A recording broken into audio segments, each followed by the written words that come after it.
Welcome. This is your boy, the host with the most, but humble, and I do mean humble, the Nostradamus, aka Derek, and I'm here, of course, on a Wednesday to give you the hungry, happy, healthy people here at Wrestle Cram, of course, the podcast number 16, you guys.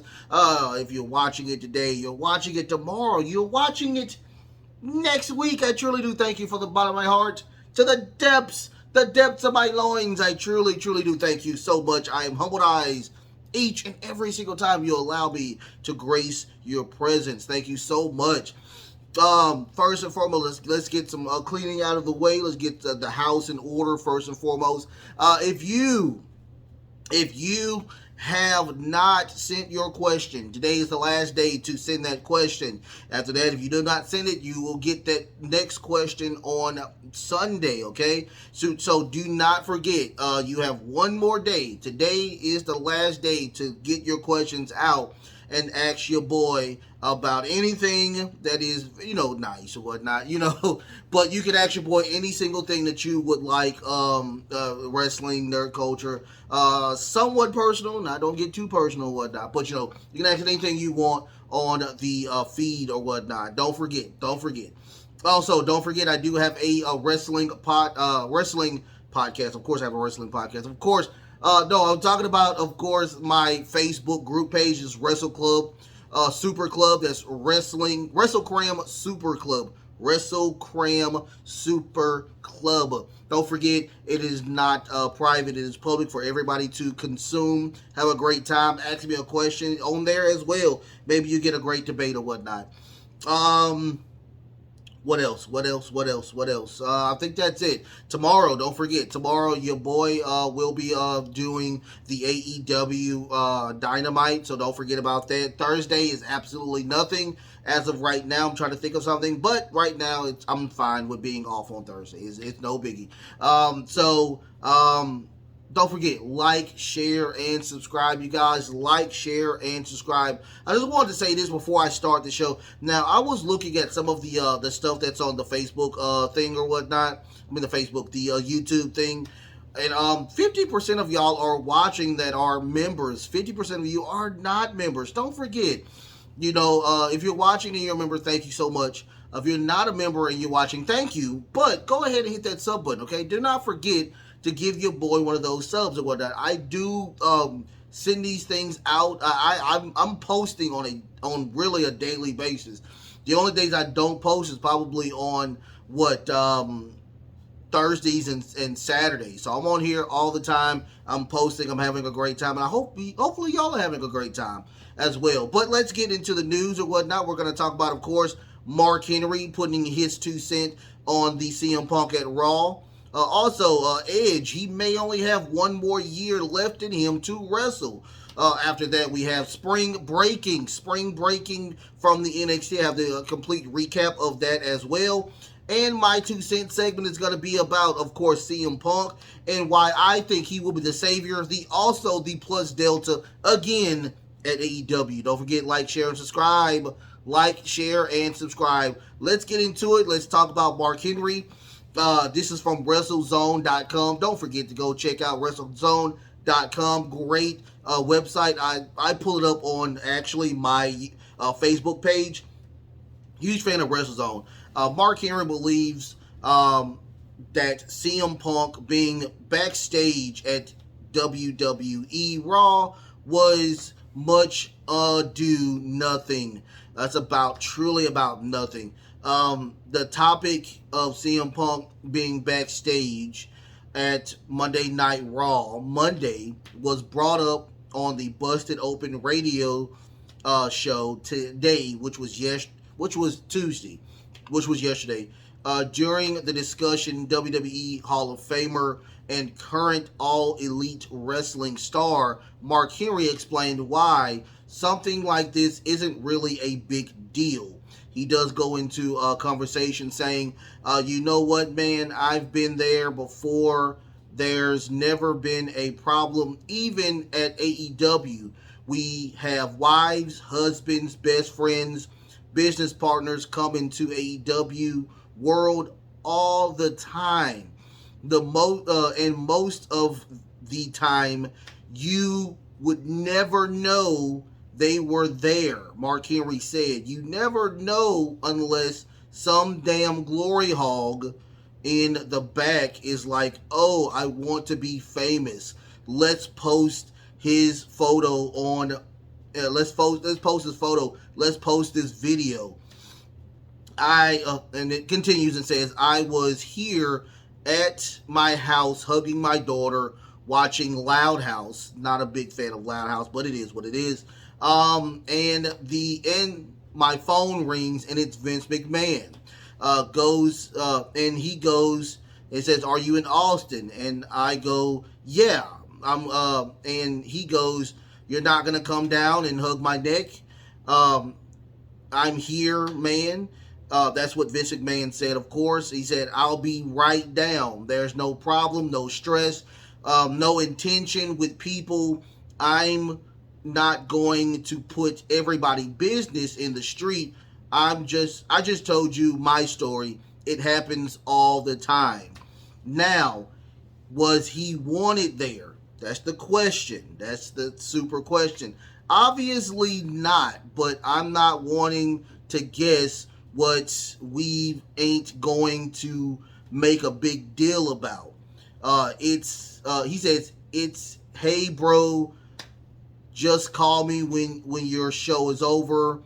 There's all it would have been. But people are making it out like, oh, he wanted there to look for a job. Or no. Everybody at AEW knows what has happened, and anybody that makes a big deal about it, then they're going to have to change the policy for everybody. If somebody changes, and you got to have that for Punk, then you got to have that for everybody else. It's no big deal. I said that yesterday or Monday that I thought it was pretty much or Tuesday. I said it on Tuesday. I thought it was a no big deal thing type of situation. And Mark Henry pretty much, to me, he put the nail in the coffin. Once again, there are people on AEW that are married to people that are in Raw. Or WWE, or vice versa. Also, there are business partners that collaborate with that's in the WWE that collaborates with AEW, or vice versa. You might be dating somebody from AEW and they work at WWE, or vice versa, and the list goes on and on and on. He did talk about, of course, a story between him and Vince McMahon. Him and Vince McMahon are really close. I mean, without Mark Henry, we wouldn't have Braun Strowman. He's one of the ones who scouted for Braun Strowman. So, and I will say this as well, because Mark Henry made a valid point. At the end of this article, he does say that now, was CM Punk, was he wanted there? Did somebody want him to be there? Now the question sounds like it's an obviously no, because CM Punk, he has a lot of friends, but he also has a lot of enemies, and those enemies are on the other side over there on WWE. But we do hear, and I do have a photo. I did see a photo of CM Punk and Triple H. Just they looked at very humbled and very nice and cordial. Once again, I did hear that CM Punk did go to The Miz, where he did apologize to The Miz. I think he's trying to mend those fences to be and there's nothing wrong with mending fences, apologizing to people that you have done wrong. There's nothing wrong with that. So I can honestly think that, that happened. Also, once again, he was on a flight from somewhere going back home, and it was some of his friends from the WWE. So he went there, he got off the flight, and he went and thought that everything was going to be cool. Apparently everything was cool. Apparently nothing crazy happened. It was just Vince told him, I don't think he should be there due to this contract. And then he left. He cordially left outside. He was talking to Tamina. But that was the end of that. I mean, cased in point, put a bow on it. That was it. Also, now he does say something that makes a valid point as well. Um, if CM Punk can't come over there, then everybody else can't come over there. I did say once again that Ricky Starks was with Cody Rhodes at WrestleMania, and he is a AEW star. I mean, it is what it is. So, I mean, if it's one shoe should fit every single situation. It is what it is. I mean, I'm a huge CM Punk fan. I thought it was nothing huge. I thought it was just him going back and saying hey to people. I mean, but then again, we have these other podcasters. Oh, well, I'm not giving out names, but it just seems like we're overdoing things sometimes. And I think we should, as a group, kind of think about it before we post stuff out there like that, or we give our 2 cents like that. Some of this, we're all not journalists. We all don't have degrees in journalism. But I mean, I do know that, if we post this stuff, it's there. It's not going anywhere anytime soon. So, I mean, the people that don't like CM Punk, or the people like on the fence with AEW even, or, I mean, just think about it before you post it. I myself, once again, I truly think that it was a nothing burger with a side of cold nothing. It is what it is. But, I'm just saying that or whatnot. Much love to CM Punk. Much love to your boy Mark Henry, who is apparently the nicest person in wrestling altogether. After that, let's of course talk about Edge. Edge is maybe one more year or whatnot. This is from WrestleZone as well, you guys. Once again, don't stop. Don't stop looking at this first. After this, go to WrestleZone. I mean, they have really great articles there. I get a lot of my information from WrestleZone. They're really, really fun, and it's a great website. The Rated R Superstar was forced into early retirement. I said forced into early retirement due to injury in 2011. He returned at the Royal Rumble of 2020, and he has competed in four consecutive WrestleManias, as well as several other high-profile shows ever since. Speaking with Logan Paul on Impulsive, the WWE Hall of Famer was asked how much longer he thinks he can keep competing before he retires. He does have a lengthy type of a response, and I'll read it for you and whatnot. Hopefully, I'm not saying a lot, but let's get into it. Listen, I don't want to stick around to the point where it's like, oh, there he is, Edge said. That's what he said. Okay, give him the courtesy cheers. I don't want to get there. I don't want to get to that point. When I come out now, I feel the explosiveness. I feel all of that to throw at them, and then still there. I don't know if that's for me. I would ever go away. Edge continues by nothing is Rocky Balboa with him, because the monologue in the movie consists with the feeling he had as he was beginning his comeback. He then started that at most he might have almost a year there he can compete at an elite level. Oh my goodness, this is really bad. I feel like in the last run of the Rocky Balboa movies, which I watched 2 nights before coming back, and I was in tears because Stallone monologue, and it was all things that were going through my mind. It said, I realized I got this out of the basement because I don't have the chance to end the way I want to this time. I'm going to get to do that now. I got 2 little girls that I got to spend the rest of my life taking care of. He continues and says, "So I got a little wish list of things that are still to do, but it's not long, and neither is the time.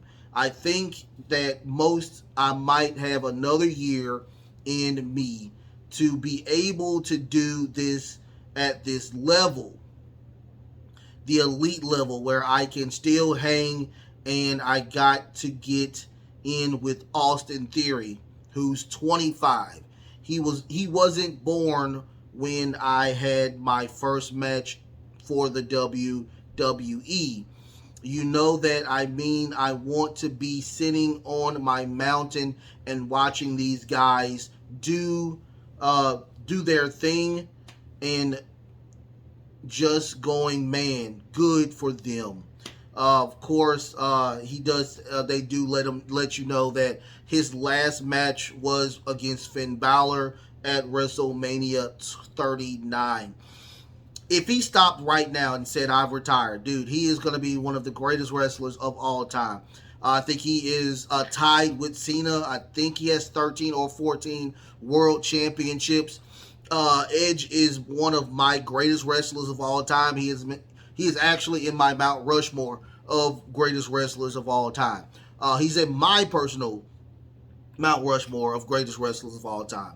I actually did see Edge first match on TV when I was a child. And I truly think that he will go down as one of the greatest wrestlers and also one of the greatest tag teams of all time, with him and Christian having that ladder match with the Hardy Boys and the Dudleys or whatnot.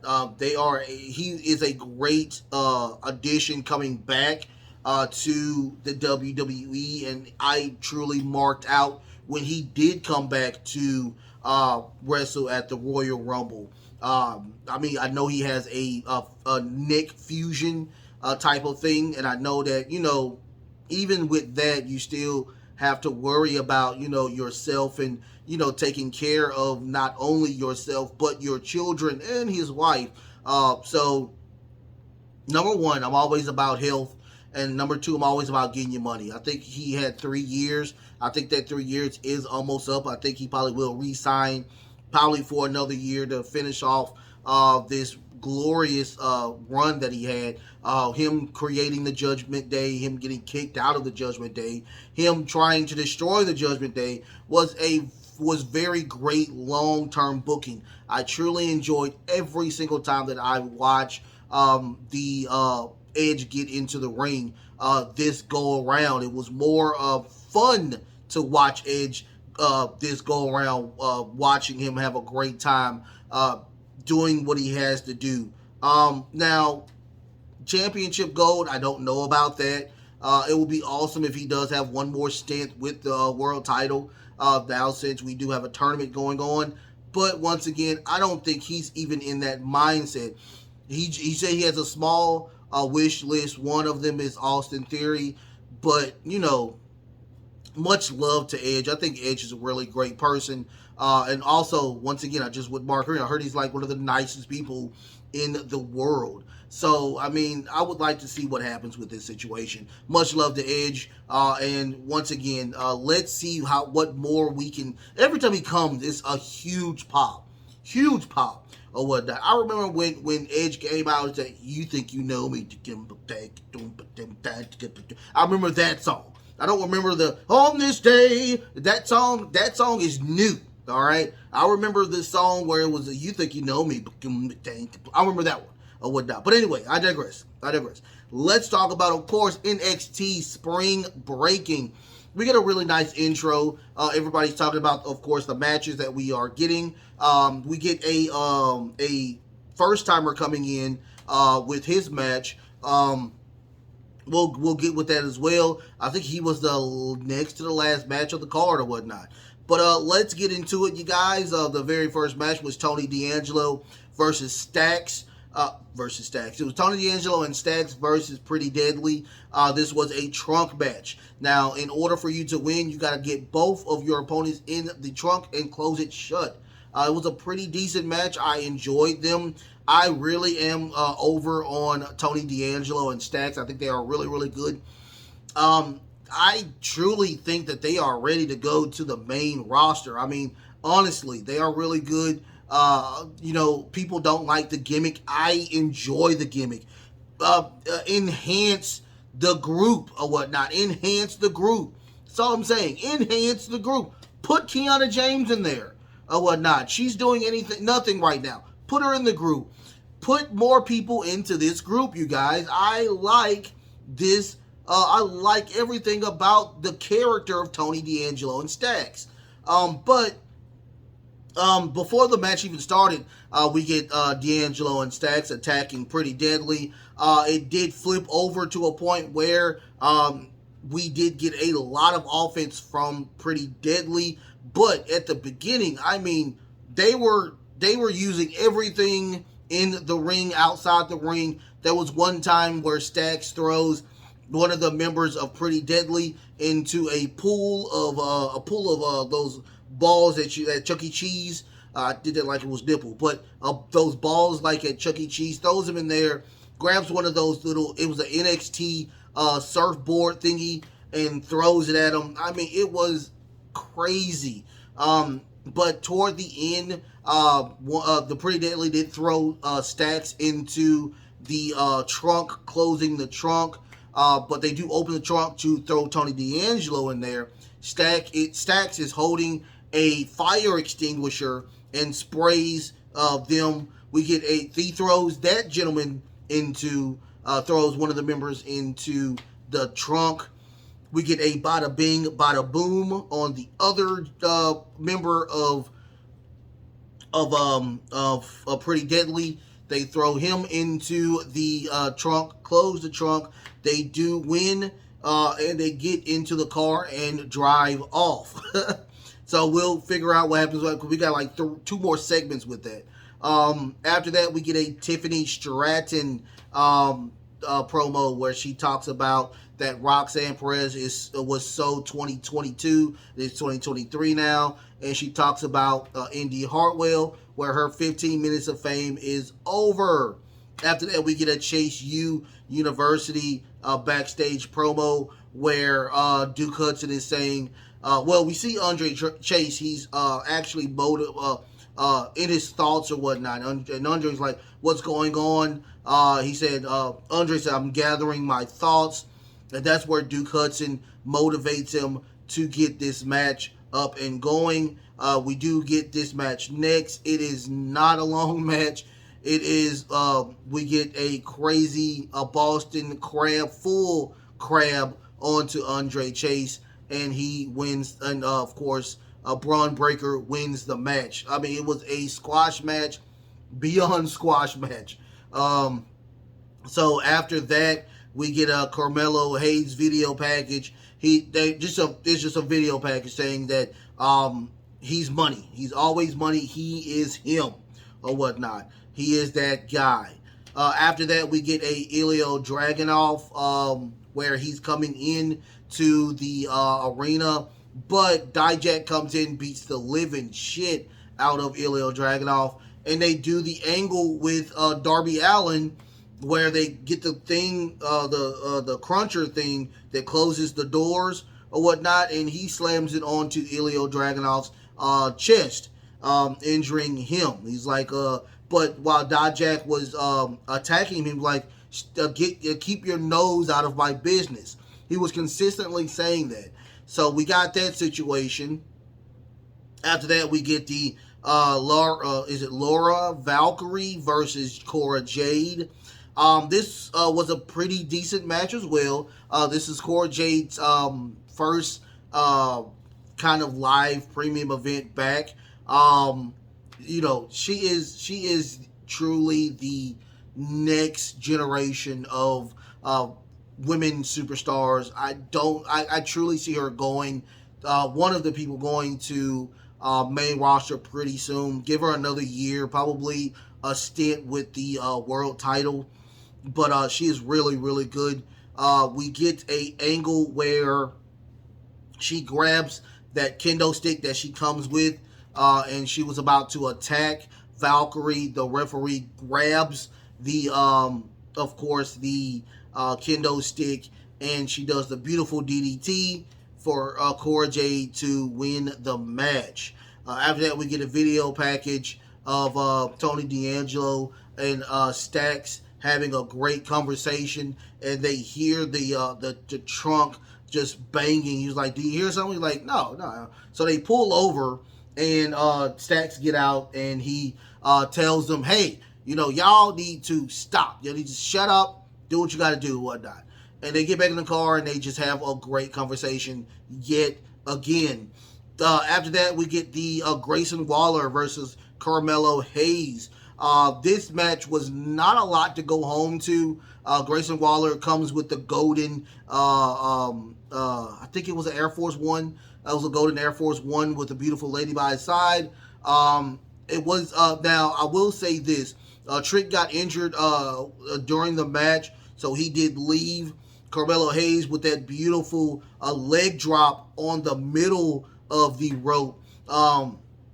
They didn't mash that well together in this match, and I do like the wrestling style of Grayson Waller, but they just didn't mesh well this go around. Now, when he did the leg drop, Carmelo's leg was injured at the time, so we do get where he's working that leg or whatnot. We get a springboard DDT by Carmelo Hayes. It was crazy if you saw this.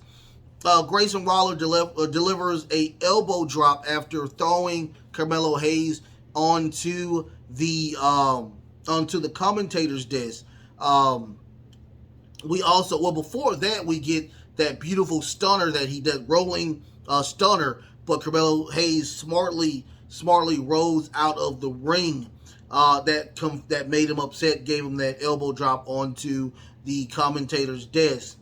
After that, we get toward the end. Grayson Waller tries to do another rolling stunner, but I think this was a botch where his leg got caught in the ring, and it looked like his ankle was really hurting him. But we do get the nothing but neck leg drop from the top rope for Carmelo Hayes to retain the title. After that, Melo gets on the mic and says, at Battleground, he challenges, of course, Braun Breaker for the title. Braun Breaker comes out, spears Trick Williams. He puts the crab on Trick Williams. He throws Carmelo Hayes out of the ring and spears him through the daggone stage. That was the end of that. They grab him, they put him on the stretcher, they cart him off. After that, we get a Roxanne Perez video package where they are talking about when she was a kid. She really didn't play with toys. She enjoyed watching wrestling. And that's what she's here for. She's here to wrestle. After that, we get the Brooks and Fallon versus Kiana James, and that little video or montage. It was a long montage of what happened with this situation. After that, we get Joe Gacy. Joe Gacy challenged Joe Coffey to a match. If Gacy wins, that means the Dyad will get their one-on-one with Gallus. But if Joe Coffey wins, they will never challenge for those titles as long as Gallus is champion. So that was very interesting. We'll get that next Tuesday. After that, we get Henley and Josh Briggs versus Kiana James and Brooke Jensen. This match was okay. I'm not a huge fan of the mixed tag matches, but when the women were done, we got a one-on-one with Brooks and Jensen, and it was really, really good. I enjoyed it times 12 with this situation. Kiana throws the purse at, of course, Brooks. He attempts to hit Briggs with it, but unfortunately he did not. Throwing or springboarding Kiana James out of the ring. We get a clothesline from hell by Briggs for them to win the match. At the end, uh, Kiana attempts to slap Brooks, but Brooks like, dude, why are you trying to hit me? I mean, I thought we were together. I thought you loved me. And Kiana says, I've never loved you, and she walked away, leaving Brooks heartbroken. And the crowd saying, hug it out, hug it out. So they hug it out at the very end. So apparently they're back friends again. After that, we get a Dragon Lee and talking about Noam Dar, his very first match. And apparently Dragon Lee is looking at that Heritage Cup now. So we will see what happens with that situation. After that, we get a trash video package by Scripps. We're not even going to go into it with that situation. Really care less about it. Indy Hartwell, she gets her video package, and she says that, everybody is saying that it was a fluke that she won. Her husband was the one that helped her get that title, and every single time she does win, it's because of some type of shenanigans. So she's going to prove everybody wrong with this, and she's going to win tonight. So after that, we get, of course, the new person. Is it Oba Femi? And he faces Mensa, who I really, really like Mensa. I haven't seen Mensa in a while, but he jobbed out. I mean, it was an okay match, but is it Oba or Oba? Yeah, Oba. I mean, he destroyed Mensa, even with a beautiful pop-up powerbomb to end the match. But at the end of the match, Gigi Dolan gets on the commentator's desk and says and talks about JC Jane, saying that they're going to destroy her next go around. She was talking about her friends and her family, of course, and what is going on with that situation.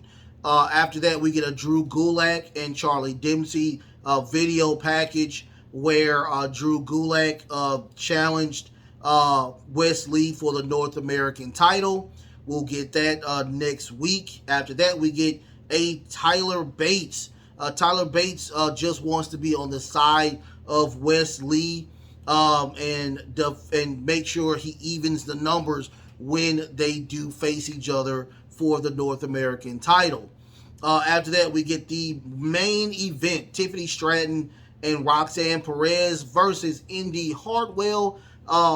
Indy Hartwell versus Roxanne Perez versus Indy Hartwell. Pretty decent match. It was very botchy at some times, I'm not going to lie. Tiffany Stratton does do a moonsault off the top rope on the outside. And it did look like Indy kind of tweaked her ankle. She leaves for a little bit. Then it becomes just where Tiffany Stratton and Roxanne Perez goes at it. Pretty decent one-on-one. Tiffany Stratton does another moonsault off the top rope. But Indy comes back, grabs her, pulls her out of the ring. That's where Indy does that elbow to the back of the neck for her to win and retain her title. Once again, it was very botchy. Very, very botchy main event this go around. I do like when the women do wrestle, but this go around, I think it was just they didn't get their spots right. But, once again, Indy Hartwell, this is her second title defense and her second title win. So, great job to Indy Hartwell. So at the very end, we get Tony D'Angelo having Pretty Deadly sleeping with the fishes, and Tony D'Angelo and Stacks are talking about now their eyes are set on the world title. On the world title, you guys. So we will see what happens with that situation. All in all, I think it was a pretty decent show. I did like the end of the Grayson Waller and Carmelo Hayes match, where we will finally get the rematch that we were truly deserved to get for Battleground. I am hearing rumors that Trick will be called up. And he does need to be called up due to the fact that, Carmelo Hayes is now face now. He really doesn't need another person behind him, hyping him up. So, because Carmelo Hayes has really great mic skills. So, Trick, get him over there. Get him some reps in the main roster. He's a really good looking guy. Let him do what he has to do with that situation. So after this, I'm gonna talk a little bit, just briefly, on why I think that CM Punk is going to be the savior of AEW. I have said this over and over again. That if you look at the ratings of AEW, it's just steady going down. And one of the reasons why I think that they're going down is because, number one, Tony Khan cannot book. He is not a booker. He can't be. I hate this sound like this because I do like AEW. But if you compare AEW to WWE, long-term booking is the key. That is truly the key. And he does not know how to book, unfortunately. And I was looking at an article where Action Andretti. Where is Action Andretti? We haven't seen him in a while. Also, we still haven't seen of your boy Miro. Just no stories. There's no stories there. But CM Punk is a different type of monster. He is a different breed of character. When he was there, those stories were on point. They were crisp. They were really, really good. Even the very first feud, I think it was with him and Team Taz, as a matter of fact, where it was just a great storyline. And he did not just get his way from there to becoming world champion. It took him some time. He went through a lot of people to get to that point where he did face Hangman Page. I think for a fact it is very fun. I truly think that he is the plus Delta. He is the only person to get that show to a consistent 1 million viewers.